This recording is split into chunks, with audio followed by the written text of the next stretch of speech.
और action pressure उनको उंगली उठा के बात करता है। उन्होंने कहा कि भाई देखा, आप उंगली उठा के बात नहीं कीजिए, हम गिने हुए चुने हुए लोग हैं, आप तो नॉमिनेटेड हैं। ऐसा लगता है कि जो इलेक्शन कमीशन है वो इतना पक्षपात कर रहा है कि जैसे ही कोई ऑपोजिशन डिमांड करती है, ऐसा लगता है कि उनको जमीन मिल गई। तो जमींदारी अबॉलिश की, आम आदमी को जो जोतते थे फसल को, उनको हक दिए। इन्होंने उद्योगपति को जमींदार बना दिया। आज के दिन कौन बड़े जमींदार है? उद्योगपति। हर चीज तो उनको मिल रही है। तो देखो कितना बदलाव आया है हमारे देश में, कितना बदलाव आया है कि आम आदमी के बजाय बड़े बड़े लोगों को सब कुछ मिल रहा है, चाहे वो पोर्ट हो, चाहे वो एयरपोर्ट हो, कुछ भी हो, मिल रहा है। तो मुझे ये समझ नहीं आती, और ये बात स्पष्टता से हमें कहनी चाहिए कि इन 11 सालों में इस देश में कोई बड़ी भारी उपलब्धि नहीं हुई किसी भी क्षेत्र में। अब जीएसटी को देख लीजिए, जीएसटी में कितने सालों के बाद बदलाव आया। अब इन्होंने रेट कर दिए 18% और 5%, पहले कई मल्टीपल रेट थे। और अरविंद सुब्रमण्यन इनको कहते रहे कि बाप ये मत कीजिए, अरुण जेटली को कहते रहे, उन्होंने नहीं माना, और कांग्रेस पार्टी भी कहती रही। और आज जीएसटी उन्होंने अभी इसी साल चेंज किया है।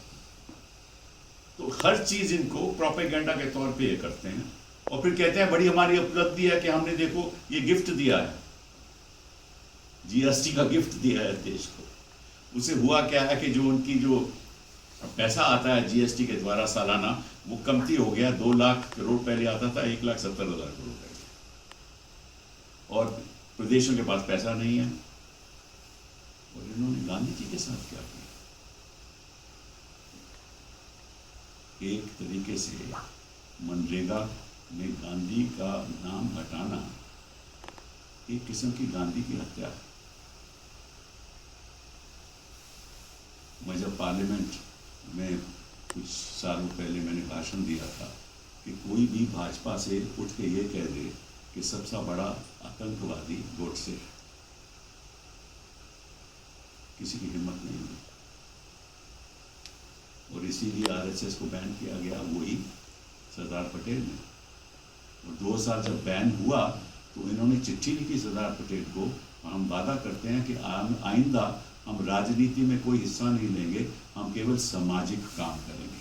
तो उनका सामाजिक काम आप देख लो, अब यूनिवर्सिटी में घुसे हुए हैं, और इंस्टीट्यूशन में घुसे हुए हैं, गवर्नरशिप में घुसे हुए हैं।